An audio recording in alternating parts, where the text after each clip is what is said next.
English grammar में कुछ शब्द ऐसे होते हैं जो इंटरोगेटिव प्रोनाउंस भी हो सकते हैं और इंटरोगेटिव एडजेक्टिव्स भी हो सकते हैं।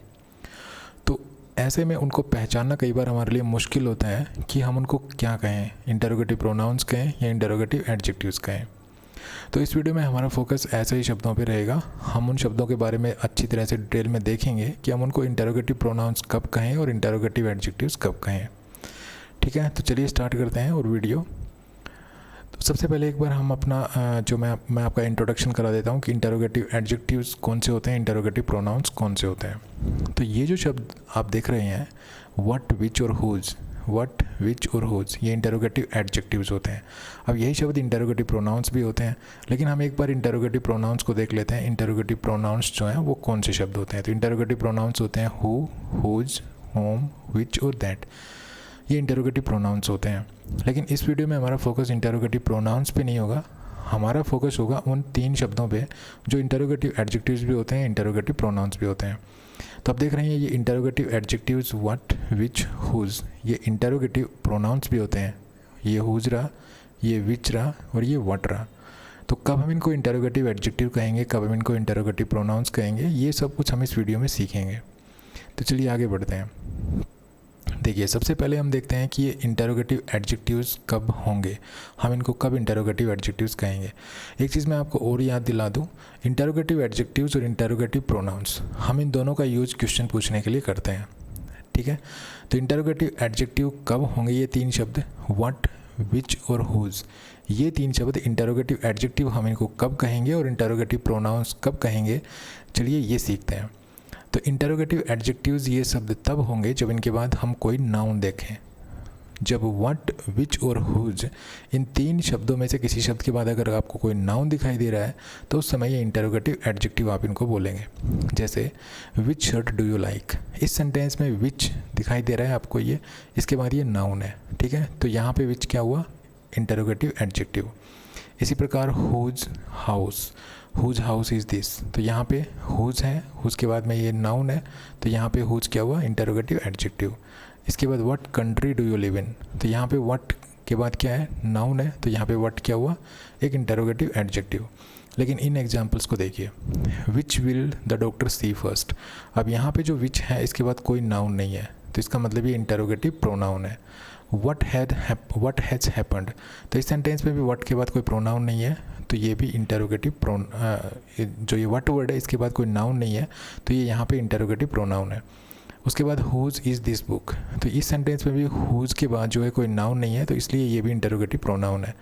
तो जब भी व्हाट, विच और हुज के बाद अगर आपको कोई नाउन दिखाई दे तो ये शब्द इंटरोगेटिव एडजेक्टिव्स होते हैं। और विच, व्हाट और हुज, इनके बाद अगर आपको कोई नाउन दिखाई ना दे तो ये इंटरोगेटिव प्रोनाउंस होते हैं।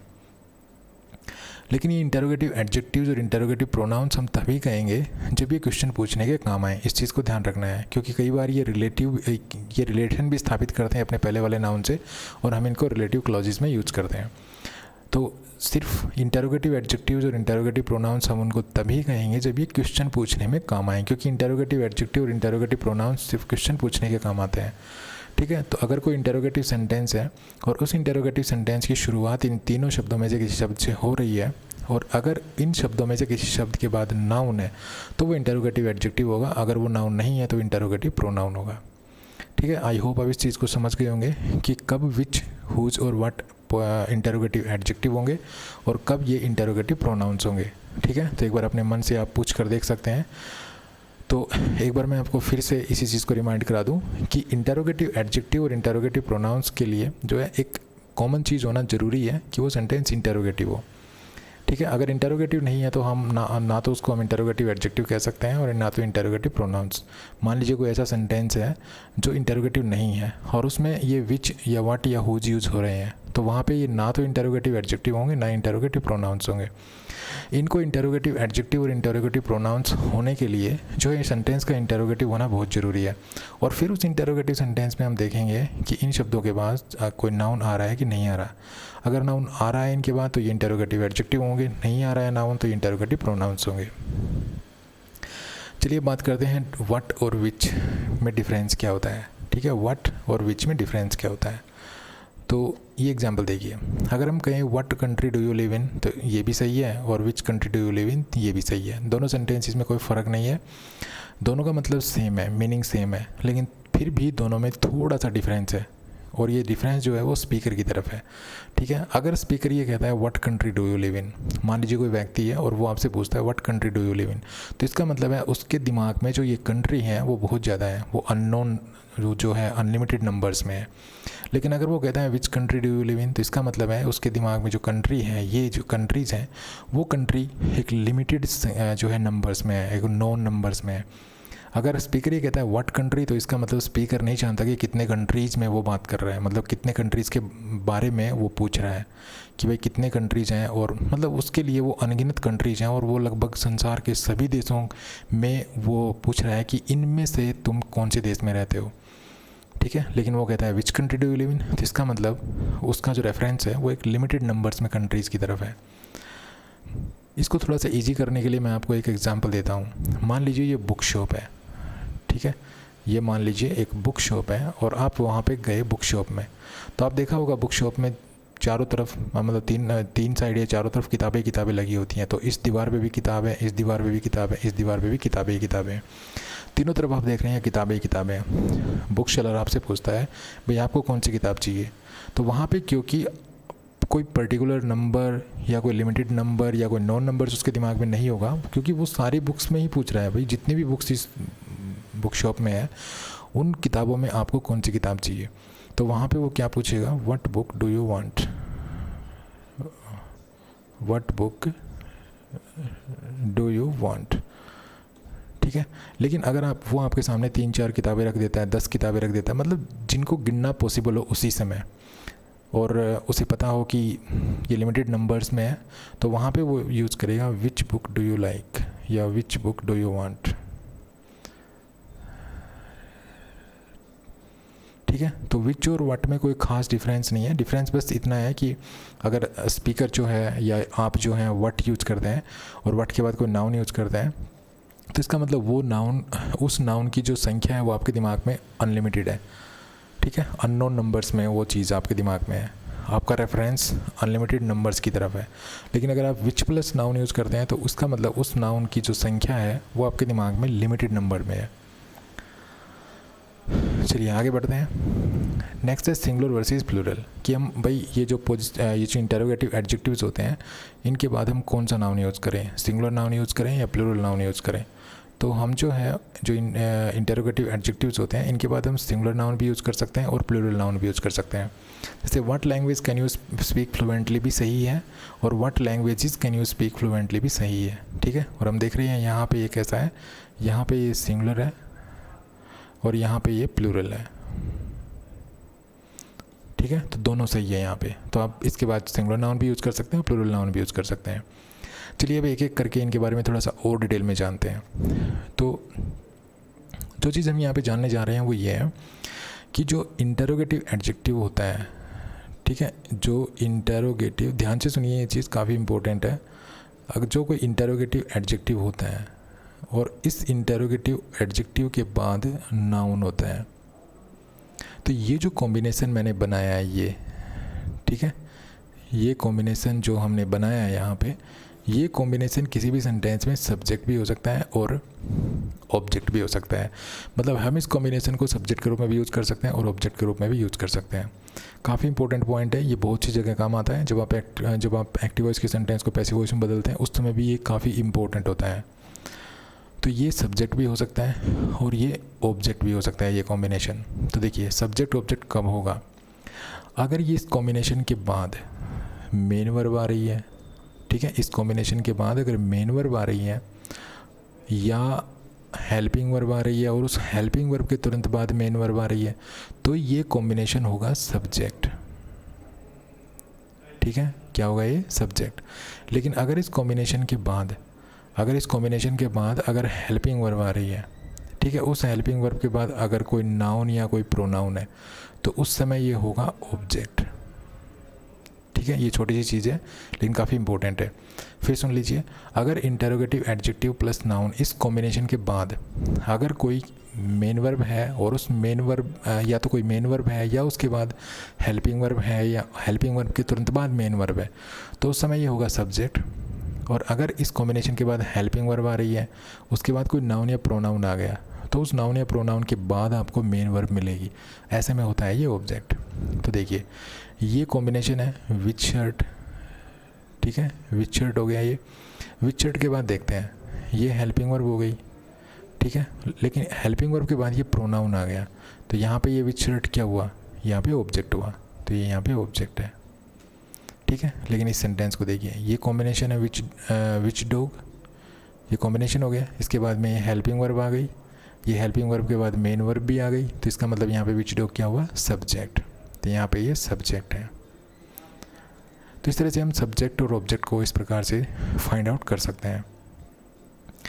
अब देखिए, अब एक और इम्पोर्टेंट चीज़ मैं अभी यहाँ से बता देता हूँ, अभी मैं इसको क्लियर कर देता हूँ ताकि थोड़ा सा आपको और अच्छी तरह समझ में आए। हाँ, तो अभी हम इसको क्लियर कर चुके हैं, ठीक है। तो चलिए आगे बढ़ते हैं। तो नेक्स्ट जो चीज़ है, हमने ये तो पता लगा लिया कि कब सब्जेक्ट होगा कब ऑब्जेक्ट होगा, ये कॉम्बिनेशन। तो अब हम इसको देखते हैं कि सब्जेक्ट और ऑब्जेक्ट का अंतर क्या पड़ेगा। तो देखिए यहाँ पर, क्योंकि ये जो है विच शर्ट, ये यहाँ पे क्या है, ऑब्जेक्ट है, क्योंकि इसके बाद हेल्पिंग वर्ब है और उसके बाद जो है कोई नाउन या प्रोनाउन आ रहा है, तो यहाँ पे प्रोनाउन है, तो ये क्या है, ऑब्जेक्ट है। तो इस ऑब्जेक्ट का इस वर्ब पे कोई फ़र्क नहीं पड़ेगा, देखिए, ठीक है, इस ऑब्जेक्ट का इस वर्ब पे कोई फ़र्क नहीं, क्योंकि यहाँ पे सब्जेक्ट जो है वो यू है। इसी प्रकार से अगर हम इस सब्जेक्ट को हटा के और ही कर दें, तो इस जो है, इस जो ये ही के अनुसार यहाँ पे ड जाएगा, लेकिन इस विच शर्ट का कोई जो है प्रभाव वर्ब पे नहीं पड़ेगा क्योंकि ऑब्जेक्ट है। लेकिन यहाँ पे देखिए, विच डॉग हैज़, अब जैसे विच डॉग है तो डॉग क्योंकि सिंगुलर है तो हैज़ है, यहाँ पे विच डॉग्स प्लूरल है तो ये हैव हो गया। तो यहाँ पे जो है इस विच डॉग का जो है वर्ब पे प्रभाव पड़ रहा है, तो इसकी वजह ये है क्योंकि यहाँ पे ये सब्जेक्ट है, यहाँ इन दोनों सेंटेंसेस में ये क्या है, ये सब्जेक्ट है, लेकिन यहाँ पे इन दोनों सेंटेंसेस में क्या है, ये ऑब्जेक्ट है। इसी प्रकार से देखिए, what language do you speak fluently, what language does he speak fluently, what has happened. तो यहाँ पे देखिए, what language do you speak fluently, अब यहाँ पे देखिए व्हाट के बाद में ये नाउन है, ठीक है, तो इंटरोगेटिव एडजेक्टिव और ये लैंग्वेज, ये कॉम्बिनेशन है। इसके बाद में ये हेल्पिंग वर्ब है, हेल्पिंग वर्ब के बाद मेन वर्ब आ गई, तो इसका मतलब ये क्या हो गया, ये यहाँ पे ऑब्जेक्ट हो गया, तो यहाँ पे ये ऑब्जेक्ट है, ठीक है। उसके बाद देखिए, what language does he speak fluently, अब यहाँ पे भी देखिए व्हाट लैंग्वेज है, उसके बाद में ये हेल्पिंग वर्ब है, फिर ये नाउन आ गया, सॉरी प्रोनाउन आ गया, तो यहाँ पर भी ये ऑब्जेक्ट है।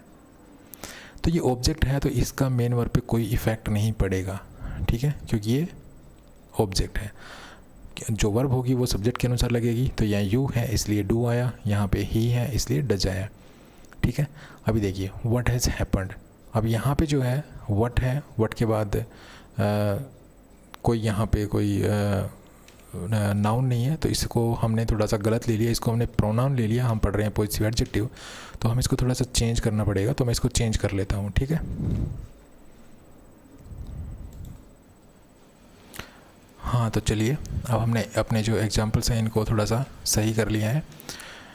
तो चलिए यहाँ पे देखिए, व्हाट प्रॉब्लम्स इरिटेट्स यू, तो यहाँ पे व्हाट प्रॉब्लम जो है वो यहाँ पे क्या है, वो यहाँ पे सब्जेक्ट है, क्योंकि ये जो इंटरोगेटिव एडजेक्टिव है और इसके बाद जो नाउन है, इसके बाद जो है वर्ब आ रही है सीधी, तो सीधी वर्ब आएगी, तो यहाँ पे क्या हुआ, ये सब्जेक्ट का काम करेगी, तो यहाँ पे सब्जेक्ट है।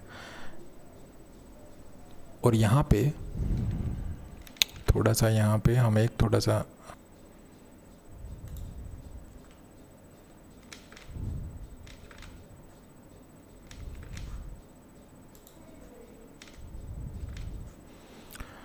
तो अब हम देखते हैं जो सेंटेंस है हमने थोड़े से करेक्ट किए हैं, वो थोड़े से गलत लिखे हुए थे यहाँ पे, तो हमने ये जो दो सेंटेंस है वो करेक्ट किए। तो चलिए देखते हैं, व्हाट प्रॉब्लम इरिटेट्स यू, तो यहाँ पे व्हाट है इंटरोगेटिव एडजेक्टिव है, इसके बाद ये नाउन है, ठीक है। इसके बाद सीधी मेन वर्ब है, तो इसका मतलब ये यहाँ पे क्या है, व्हाट प्रॉब्लम, यहाँ पे ये सब्जेक्ट है। तो सब्जेक्ट है तो सब्जेक्ट के अकॉर्डिंग वर्ब आएगी। तो यहाँ पे हम एक प्रॉब्लम की बात कर रहे हैं तो इरिटेट के साथ एस लगा है, सिंगुलर वर्ब है। लेकिन अगर हम करें व्हाट प्रॉब्लम्स, तो व्हाट प्रॉब्लम्स, तो यहाँ पे अब सब्जेक्ट है हमारा ये, क्योंकि इसके बाद मेन वर्ब आ रही है। ठीक है, तो सब्जेक्ट अगर प्लूरल हो गया तो मेन वर्ब भी प्लूरल होगी, तो हमें यहाँ पे इरिटेट लिखना पड़ेगा। ठीक है, तो हमेशा ध्यान रखिए कि जब भी इंटरोगेटिव एडजेक्टिव के बाद अगर कोई नाउन है और वो इंटरोगेटिव एडजेक्टिव और वो नाउन अगर ऑब्जेक्ट का रोल प्ले कर रहे हैं, वो इस सेंटेंस में अगर ऑब्जेक्ट है तो उसका मेन वर्ब पे कोई प्रभाव नहीं पड़ेगा। और ऑब्जेक्ट कब होगा, ये कैसे पहचानना है, वो मैंने आपको बता दिया है।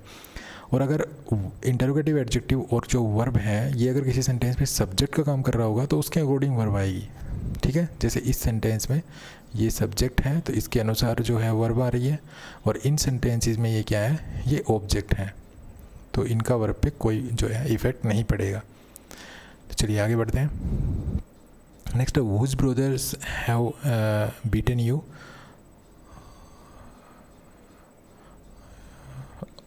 देखिए whose brothers have beaten you. अब यहाँ पे हुज है, हुज के बाद में देखिए ये क्या है, नाउन है।